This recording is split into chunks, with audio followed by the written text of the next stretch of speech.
కేంద్ర ప్రభుత్వం జనగణన కులగణన చేస్తామని తీసుకున్న నిర్ణయం స్వాగతిస్తూ ఉన్నామని greater Warangal Congress party senior నాయకులు రాజనాల శ్రీహరి అన్నారు. కాంగ్రెస్ పార్టీ జాతీయ నాయకులు రాహుల్ గాంధీ కాశ్మీర్ నుండి కన్యాకుమారి వరకు భారత్ జోడో యాత్ర చేసి ఈ దేశంలో 70 ఏళ్ల స్వాతంత్ర భారతదేశంలో ఇంకా నిరుపేదలు రాజకీయంగా, ఆర్థికంగా, సామాజికంగా వెనుకబడి ఉండడానికి కారణం తెలుసుకుని దేశంలో కులగణన చేస్తామని మాట ఇచ్చాడు. ఆ మాట ప్రకారం తెలంగాణ రాష్ట్రంలో కాంగ్రెస్ పార్టీ ప్రభుత్వం ముఖ్యమంత్రి రేవంత్ రెడ్డి ఆధ్వర్యంలో కులగణన చేసి సామాజిక న్యాయం కోసం కాంగ్రెస్ పార్టీ ప్రభుత్వం కృషి చేస్తుంది. దేశవ్యాప్తంగా కులగణన కోసం కాంగ్రెస్ పార్టీ చేస్తున్న పోరాటానికి వస్తున్న మద్దతును చూసి కేంద్ర ప్రభుత్వం కులగణన, జనగణన చేయడానికి పూనుకోవడం శుభ పరిణామం.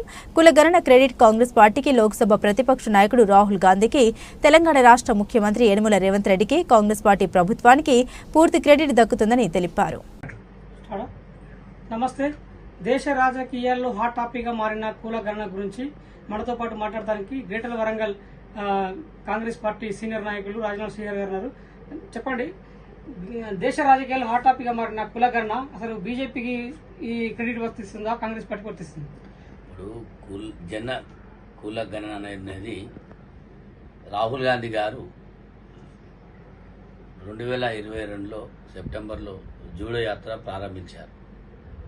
అట్టడుగు వర్గాల వారు చాలా ఇబ్బంది పడుతున్న తరుణంలో ఆ జూడో యాత్రలో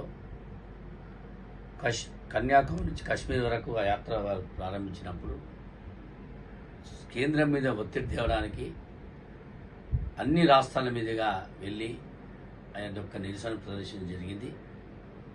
అందులో భాగంగా కేంద్రంపై ఒత్తిడి వచ్చిన తరుణంలో భారతదేశంలోనే మరి ఏ రాష్ట్రంలో కూడా డిక్లరేషన్ చేయకుండా, ప్రతిపాదన చేయకుండా ఉండడం, అందులో తెలంగాణ రాష్ట్రం రేవంత్ రెడ్డి, గౌరవ ముఖ్యమంత్రి రేవంత్ రెడ్డి గారు వారి యొక్క చొరవతో మరి డిక్లరేషన్ చేసి ఇక్కడి నుంచి పంపడం, దాన్ని స్పందిస్తూ కేంద్రం నిర్ణయం తీసుకోవడం జనగణన విషయంలో అభినందనీయం, హర్షం వ్యక్తం చేస్తున్నాం. దీంట్లో కీలక పాత్ర కాంగ్రెస్ పార్టీదని చెప్పుకోవడంలో ఎటువంటి సందేహం లేదు.